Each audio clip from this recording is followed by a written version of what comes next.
है बल्कि इस पर विजय भी प्राप्त करनी है।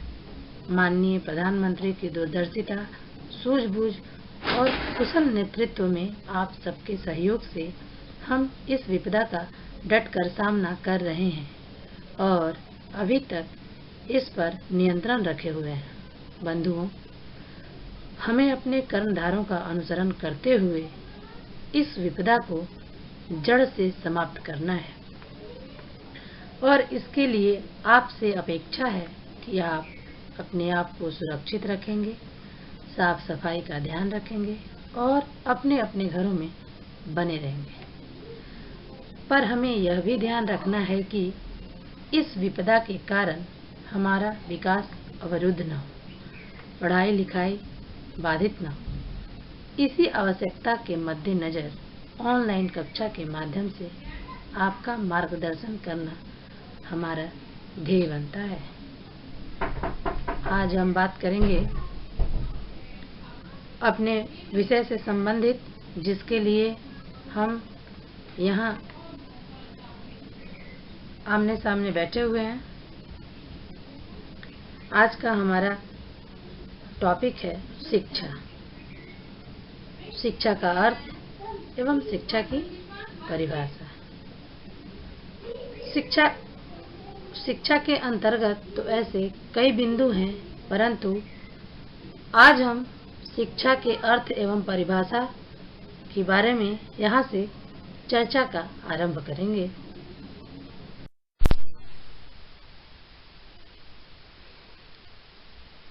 वैसे शिक्षा का हमारे जीवन में बहुत महत्व है। हमारा आज का विषय ही है शिक्षा के अर्थ को जानना समझना। शिक्षा क्या है, इसके बारे में जानना समझना। मानव जन्म से मृत्यु तक किसी न किसी रूप में शिक्षा ग्रहण करता रहता है। स्वामी दयानंद ने यहाँ तक कहा कि बच्चा माता के गर्भ से ही शिक्षा ग्रहण करना प्रारंभ कर देता है। अगर व्यक्ति अपने जीवन में बहुत खुशहाल है, लेकिन अगर वह शिक्षित नहीं है, तो उसकी जीवन की बगिया कुरूप है, बदसूरत है, रंगहीन है।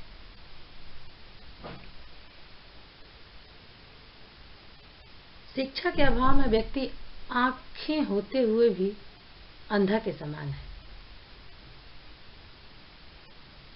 शिक्षाहीन मनुष्य रूप में तो दिखाई देता है, परंतु वह मनुष्य रूप में इस धरती पर पशु के समान विचरण करता है।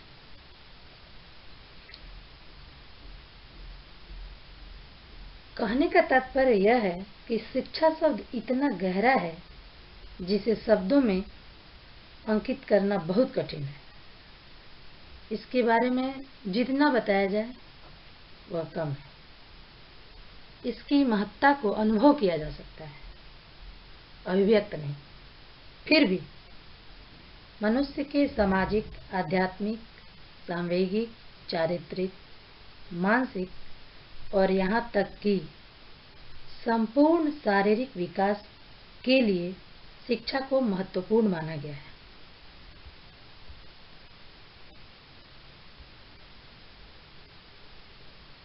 शिक्षा की आवश्यकता प्रत्येक उम्र के स्त्री पुरुष के लिए है। शिक्षा की महत्ता को स्वीकार करते हुए जॉन डीवी ने कहा कि सामाजिक जीवन के लिए शिक्षा भी उसी प्रकार अनिवार्य है जिस प्रकार शारीरिक विकास के लिए भोजन की आवश्यकता होती है। अतः शिक्षा का अर्थ व्यापक है। अभी आगे हम शिक्षा के अर्थ को विभिन्न तरीकों से समझेंगे, जिसमें है शिक्षा का शाब्दिक अर्थ, शिक्षा का व्यापक अर्थ, शिक्षा का संकुचित अर्थ, शिक्षा का समन्वित अर्थ। तो सबसे पहले हम शिक्षा के शाब्दिक अर्थ पर चर्चा करते हैं। व्युत्पत्ति के आधार पर हम अगर शिक्षा की बात करें तो कई अर्थ हैं। शिक्षा शब्द संस्कृत की शिक्ष धातु से निर्मित है, जिसका तात्पर्य है ज्ञानोपार्जन करना, अर्थात सीखना। संस्कृत की इसी शिक्ष धातु से शिक्षण शब्द भी निर्मित है, जिसका तात्पर्य सीखना होता है। अब शिक्षा शब्द सीखने तथा सिखाने दोनों के संयुक्त अर्थ में उपयोग होता है।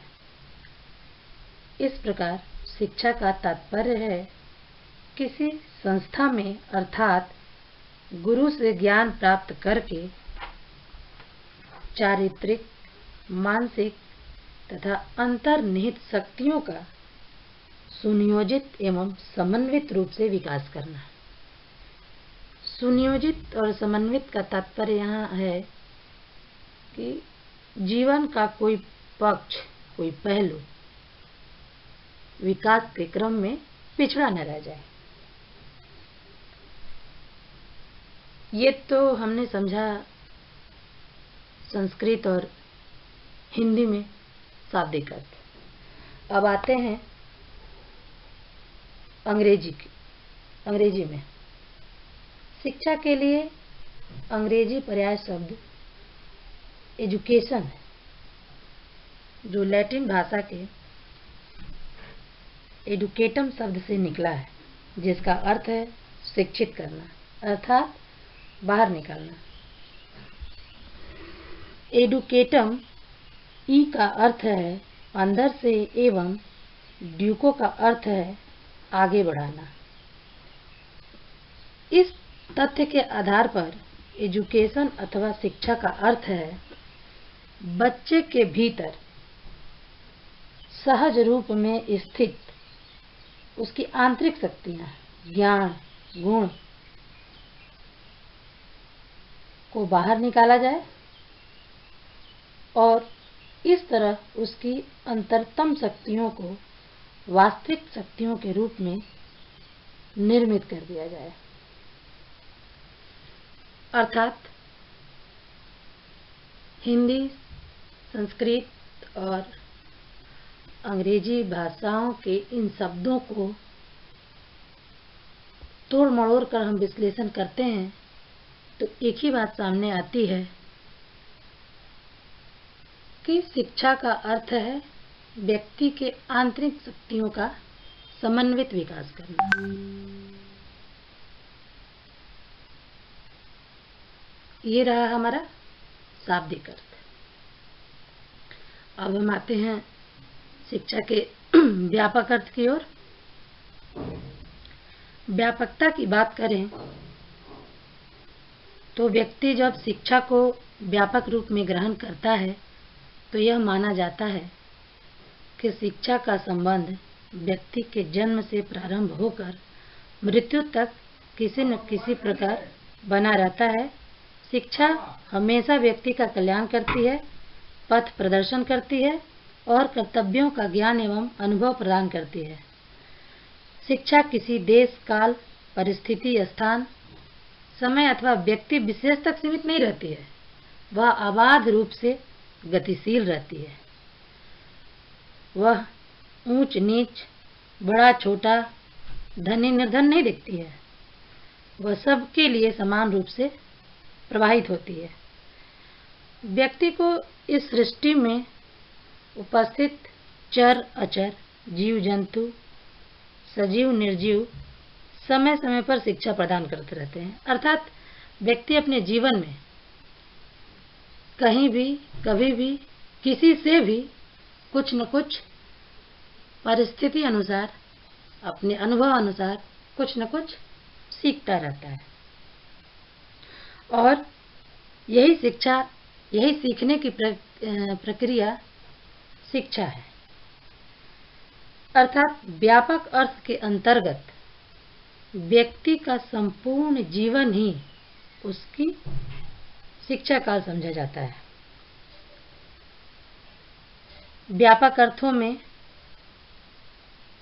या व्यापक अर्थ को सहजता से समझने हेतु कई महान दार्शनिकों ने अपने विभिन्न विभिन्न विचार प्रस्तुत किए, जिसमें J.S. मैकेंजी ने कहा, व्यापक अर्थ में शिक्षा एक ऐसी प्रक्रिया है जो आजीवन चलती रहती है और जीवन के प्रायः प्रत्येक अनुभव से उसके भंडार में वृद्धि होती है।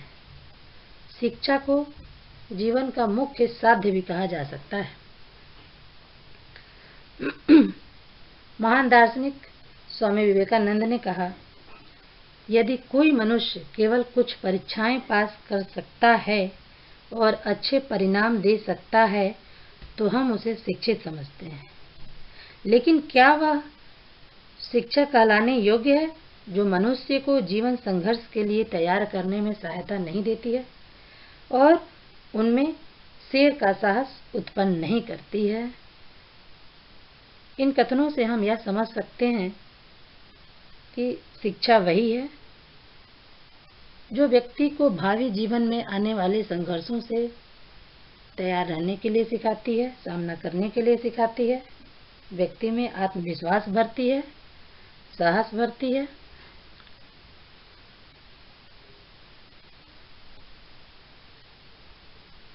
अगला बिंदु है शिक्षा का संकुचित अर्थ।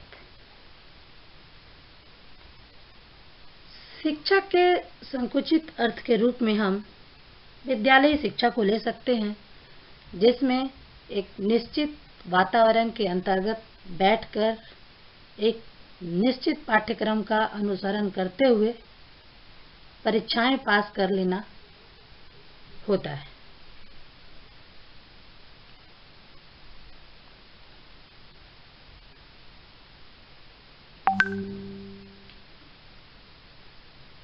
वस्तुतः शिक्षा तो आजीवन चलने वाली प्रक्रिया है, परंतु उसके संकुचित रूप में हम विद्यालय शिक्षा को ही ले सकते हैं। अब हमारा अगला विषय है, अगला बिंदु है शिक्षा का समन्वित अर्थ। समन्वित शब्द का अर्थ है कि व्यापक पर भी विचार किया जाए, संकुचित पर भी विचार किया जाए और उन दोनों विचारों से संबंधित एक समन्वित विचार प्रस्तुत किया जाए।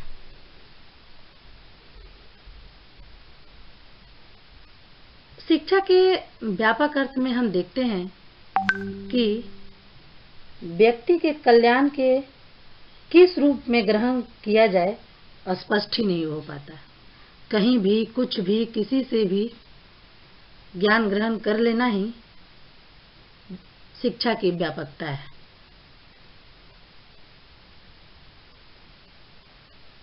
और संकुचित अर्थों में हम विद्यालय शिक्षा को लेते हैं कि एक निश्चित वातावरण के अंतर्गत जाकर निश्चित पाठ्यक्रम को पढ़कर निश्चित समय पर परीक्षाएं पास कर लेना और प्रमाण पत्र ले लेना, यह संकुचित अर्थ है शिक्षा का।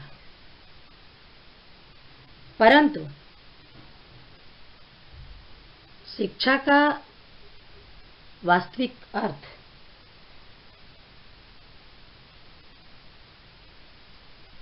बहुत ही व्यापक है। शिक्षा सप्रयोजन, सचेष्ट, अविरल, गतिशील वह सामाजिक प्रक्रिया है जो हर पल हर परिस्थिति में मानव के समरस प्रगतिशील विकास को अंजाम देती है। इस प्रकार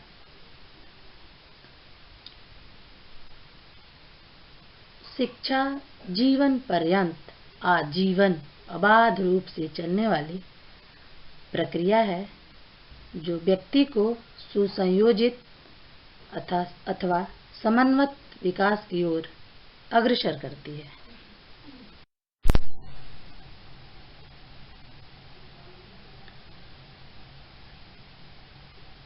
हमने अभी शिक्षा के अर्थ को विभिन्न रूपों में समझने की कोशिश की है।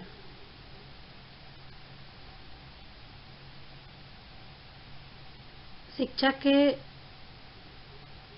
विभिन्न अर्थों को समझने एवं समझाने की प्रक्रिया इस कड़ी में जारी है और शिक्षा के विभिन्न अर्थ जैसे शाब्दिक अर्थ, व्यापक अर्थ, संकुचित अर्थ, समन्वित अर्थ, इन सभी बिंदुओं पर हमने विस्तृत चर्चा की। शिक्षा के शाब्दिक अर्थ को इस डायग्राम के माध्यम से अधिक प्रभावी बनाया जा सकता है, अधिक सहज एवं सरल बनाया जा सकता है। जैसे इसमें है एडुकेयर है, उसका मतलब है पालन पोषण करना, एडुसेयर है, एडुकेटम है, एडुको है। इन सभी शब्दों और अर्थों पर विचार करते हैं तो यह बात सामने आती है कि व्यक्ति के भीतरी या अंतर्निहित शक्तियों को निकालकर, विकसित कर उनका सर्वांगीण विकास करना। शिक्षा व्यक्ति को पोषित करती है, विकसित करती है, आगे बढ़ाती है, शिक्षित करती है, प्रशिक्षित करती है, उसके अंतर्निहित शक्तियों को बाहर निकालती है,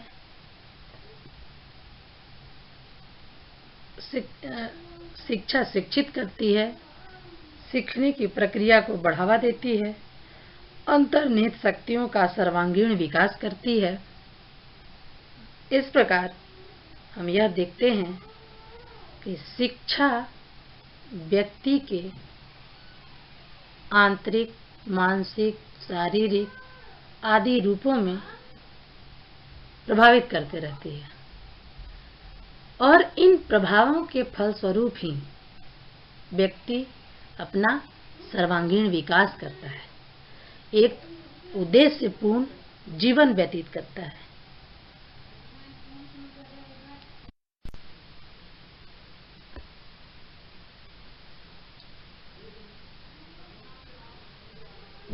शिक्षा के अर्थ को और अधिक स्पष्ट रूप से समझने के लिए हम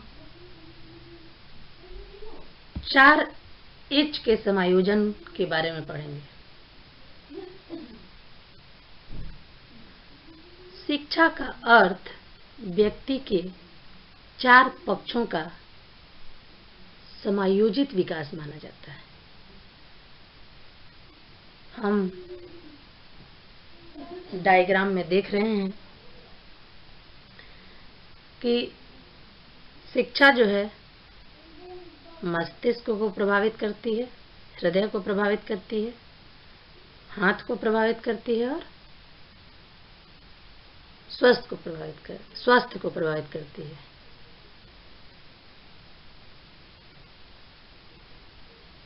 आधुनिक शिक्षा इन 4 एज फैक्टर को प्रभावित कर व्यक्ति का समायोजित विकास करती है। इसमें पहला है हेड। शिक्षा बालक का मानसिक विकास करती है और बालक में जब मानसिक विकास होती है तब वह सोचने, समझने, कल्पना करने, तर्क करने आदि विशेषताओं में पारंगत हो जाता है। मानसिक विकास के आधार पर ही बालक में सृजनात्मकता आती है, दूरदर्शिता की योग्यताओं का विकास होता है।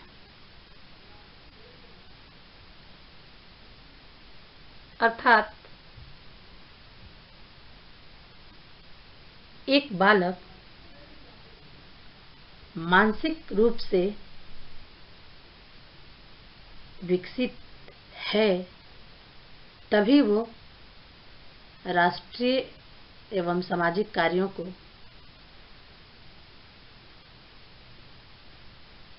सही प्रकार से कर सकता है। इन कार्यों के उत्तरदायित्व को भली प्रकार समझ सकता है और उसका अनुपालन भली भांति कर सकता है। अब आते हैं दूसरे पक्ष हृदय पर। हृदय का संबंध भावनाओं से होता है। जब हम किसी भूखे, भिखारी, दुखी, अंधे, लंगड़े या किसी निरीह व्यक्ति को देखते हैं तो उसको देखते ही हमें सहानुभूति होने लगती है, उस पर दया आने लगती है। ये सहानुभूति और दया जो है वो सीधा संबंध हमारे हृदय से रखता है।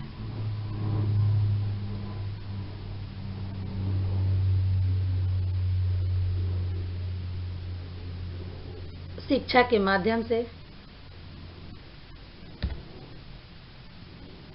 हृदय को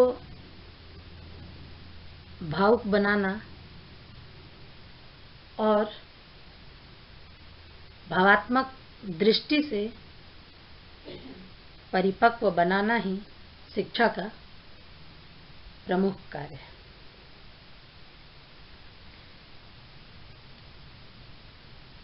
अगला विषय है, अगला टर्म है थर्ड एज एंड हाथ। व्यापक अर्थ में शिक्षा व्यक्ति को किसी हस्त कौशल या व्यवसाय में या व्यवसायिक क्षेत्र में अग्रसर करती है, जिससे वह अपने जीवन में आजीविका कमाता है और उस आजीविका के माध्यम से स्वावलंबी जीवन व्यतीत करता है। अर्थात आधुनिक शिक्षा व्यक्ति को स्वावलंबी भी बनाती है। अब फोर्थ एज फैक्टर है हेल्थ, स्वास्थ्य। शिक्षा मानसिक, भावात्मक और क्रियात्मक में आ गया आपका हस्त कौशल। विकास के साथ साथ शारीरिक विकास भी करती है। यह व्यक्ति को स्वास्थ्य संबंधी जानकारी प्रदान करके उसे शारीरिक दृष्टि से स्वस्थ बनाए रखने में सहायता प्रदान करती है।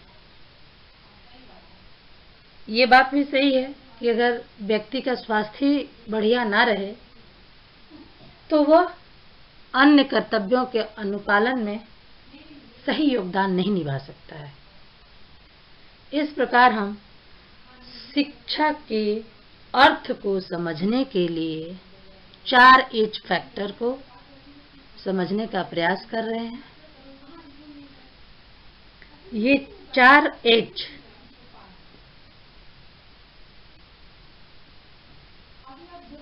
हेड, हार्ट, हैंड, हेल्थ आदि सभी पक्षों पर बराबर प्रभाव डालता है और इन 4 पक्षों का समायोजित विकास करता है।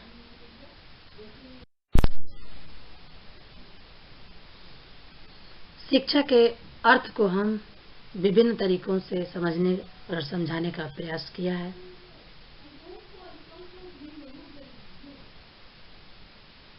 इस प्रयास के माध्यम से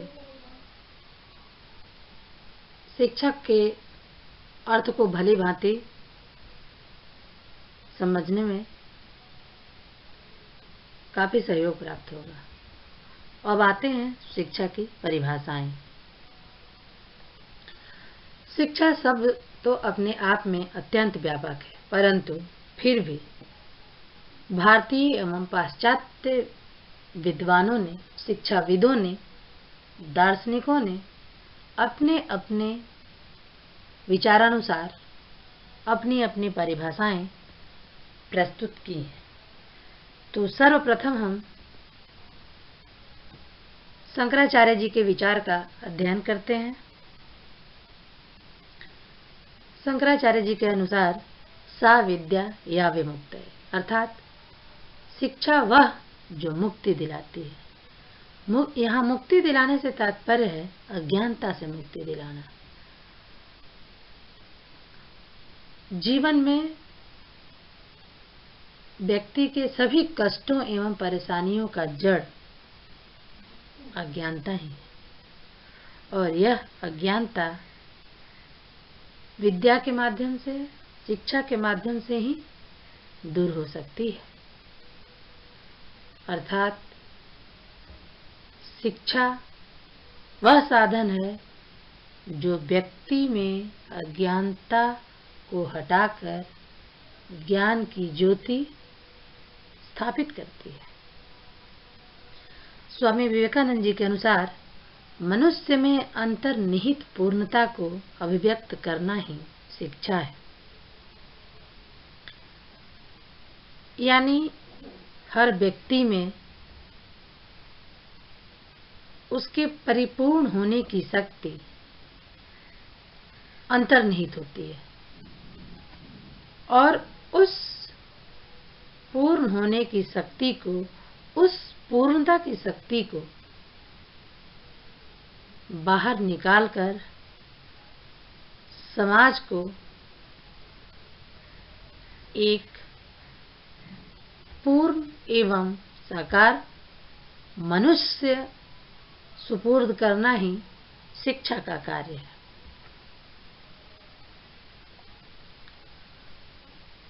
भारत के राष्ट्रपति एवं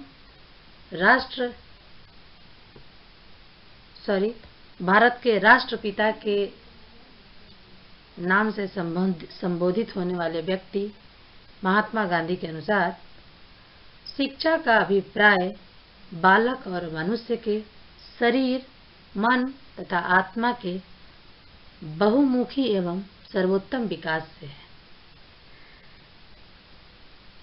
अर्थात गांधी जी कहा करते थे कि शिक्षा का अर्थ अक्षर ज्ञान नहीं है, शिक्षा एक साधन मात्र है।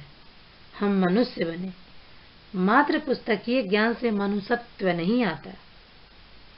ज्ञान के साथ साथ शरीर तथा आत्मा का विकास अत्यंत आवश्यक है। गांधी जी के अनुसार बालक के सर्वमुखी विकास के लिए बुनियादी शिक्षा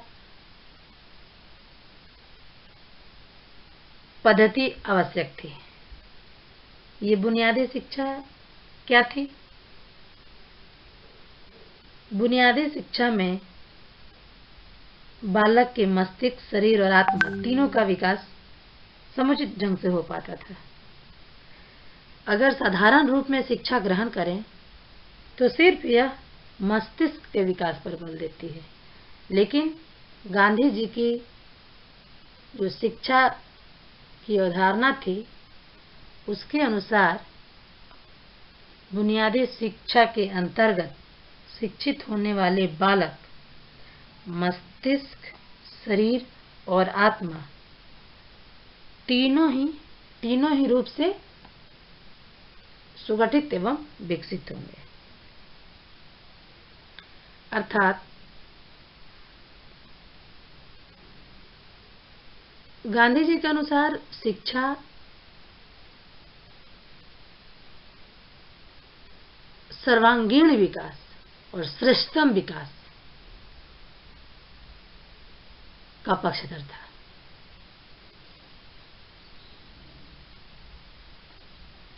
गांधी जी स्वतंत्र भारत को, गरीब भारत को शिक्षा के माध्यम से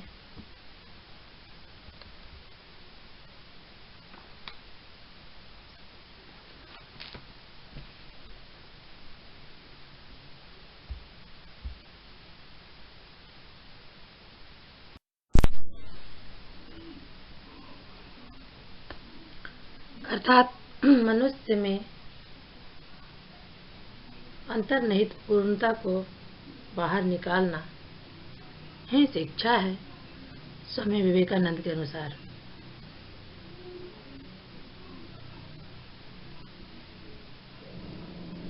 राष्ट्रपिता महात्मा गांधी ने शिक्षा की परिभाषा देते हुए कहा है कि शिक्षा का अभिप्राय बालक और मनुष्य के शरीर, मन तथा आत्मा के बहुमुखी एवं सर्वोत्तम विकास से है। इसी बात को ध्यान में रखते हुए महात्मा गांधी जी ने आजाद भारत के तत्कालीन शिक्षा व्यवस्था और स्थिति को समझते हुए उन्होंने भारत में बालकों हेतु बुनियादी शिक्षा का सूत्रपात किया। उनका कहना था कि किताबी ज्ञान तो सिर्फ मानसिक स्थिति को विकसित करती है, परंतु बुनियादी शिक्षा पर आधारित शिक्षा बालकों को मानसिक, शारीरिक, बौद्धिक एवं व्यावसायिक रूप पर तैयार करती है, जो भारत के चहुमुखी विकास में अत्यंत महती भूमिका निभाएगी।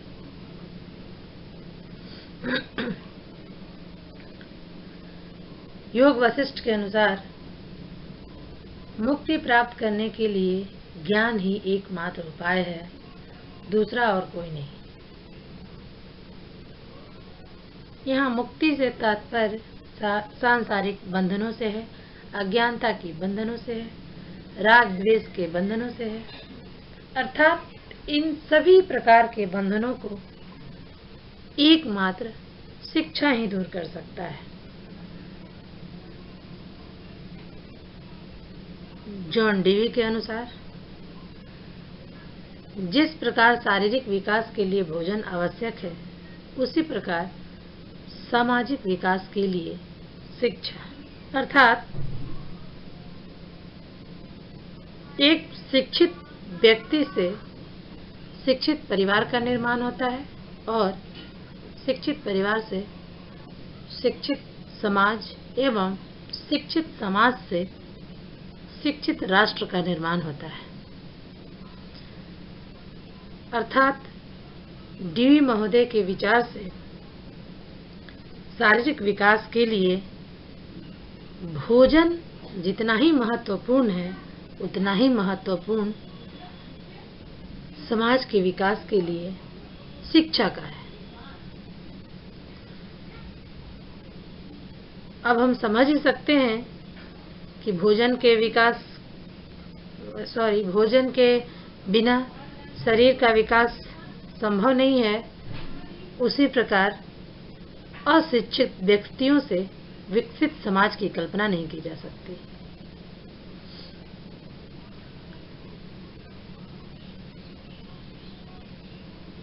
रविंद्रनाथ टैगोर के अनुसार सर्वोत्तम शिक्षा वह है जो हमें सूचनाएं ही नहीं देती, अपितु हमारे जीवन और संपूर्ण सृष्टि में समरसता पैदा करती है। अर्थात हम ये कह सकते हैं कि संपूर्ण विश्व को, संपूर्ण सृष्टि को एक भाव से देखने की दृष्टि शिक्षा ही देती है। शिक्षा वह साधन है जो हमें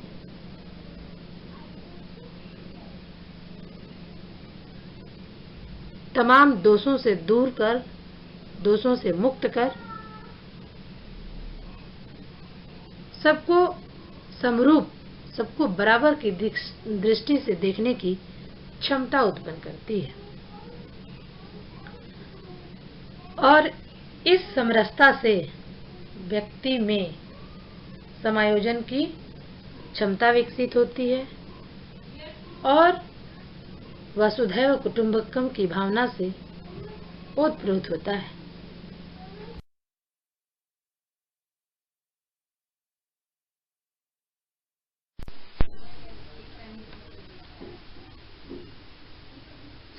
शिक्षा की परिभाषा देते हुए महान विचारक बॉसिंग ने कहा कि शिक्षा का कार्य मनुष्य को उसके परिवेश से इस उद्देश्य से तालमेल कराना है जिससे कि उसे और समाज दोनों को अत्यधिक व दीर्घकालिक संतुष्टि की प्राप्ति हो सके। मतलब बोसिंग महोदय के अनुसार शिक्षा मनुष्य को उसके परिवेश के साथ तालमेल करना सिखाती है और समाज और व्यक्ति दोनों लंबे समय तक एक दूसरे से संतुष्ट हो, इसकी भावना को जगाती है। महान दार्शनिक प्लेटो का कथन है कि शिक्षा का कार्य मनुष्य के शरीर और आत्मा को पूर्णता प्रदान करना है जिसके कि वह योग्य है। अर्थात हर व्यक्ति की अपनी कोई न कोई योग्यता होती है। जैसे कोई राष्ट्र का शीर्षस्थ व्यक्ति बन जाता है और एक सामान्य व्यक्ति रहता है, कोई महत्वपूर्ण पदों को प्राप्त करता है और कोई सामान्य पदों तक ही सीमित रह जाता है। इन तमाम योग्यताओं को शिक्षा उसके अनुसार, उसकी योग्यता के अनुसार प्राप्त कराती है। महान दार्शनिक हॉर्न महोदय ने शिक्षा की परिभाषा देते हुए कहा, शिक्षा शारीरिक और मानसिक रूप से विकसित सचेत मानव को अपने मानसिक, संवेगात्मक और संकल्पित वातावरण से उत्तम सामंजस्य स्थापित करता है। अर्थात मानसिक संवेग, इमोशंस यानी भावनाओं को, संवेगों को व्यक्ति के वातावरण के साथ तालमेल करना सिखाता है। कांट महोदय ने कहा कि शिक्षा व्यक्ति की उस पूर्णता का विकास है जिसकी उसमें क्षमता है। मतलब हर व्यक्ति को अपनी क्षमता के अनुसार शिक्षा उसे पूर्णता प्रदान करती है। अर्थात शिक्षा व्यक्ति को परिपूर्ण बनाती है। उपर्युक्त परिभाषाओं के अनुशीलन से स्पष्ट होता है कि शिक्षा एक प्रक्रिया है जो विशिष्ट उपलब्धि की प्राप्ति में सहायक होती है। शिक्षा व्यक्ति का एकांगी विकास नहीं करती, बल्कि यह बहुमुखी विकास में सहायता करती है। यह विकास शारीरिक, मानसिक, बौद्धिक, आध्यात्मिक, व्यावसायिक सभी से अंतर संबंधित होता है। शिक्षा आलंबर लेकर ही व्यक्ति उच्चतम स्थिति की प्राप्ति करने में समर्थ होता है। अतः कहा जा सकता है कि शिक्षा व्यक्ति के आंतरिक विकास को समृद्ध बनाकर बाह्य की बहुआयामी पृष्ठभूमि निर्मित करती है।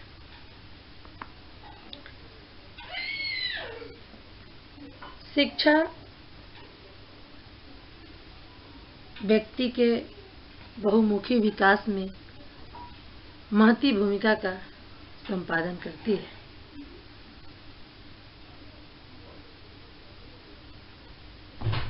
शिक्षा का क्षेत्र बहुत विस्तृत तथा व्यापक है। एक व्यक्ति के लिए शिक्षा के सभी क्षेत्रों में निपुण होना असंभव है। विभिन्न व्यक्ति शिक्षा के विभिन्न क्षेत्रों में विशिष्टीकरण प्राप्त करते हैं। इस बात को स्पष्ट तौर पर समझ लेना चाहिए कि शिक्षा के विभिन्न क्षेत्रों में परस्पर संबंध है। शिक्षा को प्रगतिशील बनाने के लिए हमें शिक्षा के विभिन्न क्षेत्रों में विशेषज्ञों की आवश्यकता है। लोकतंत्र का नारा है, व्यक्ति की सर्वोत्तम योग्यताओं का अधिकतम प्रयोग, यानी व्यक्ति में जो योग्यता है उसका अधिकाधिक प्रयोग होना चाहिए। इन्हीं बातों के साथ अपनी वाणी को विराम देती हूँ। धन्यवाद।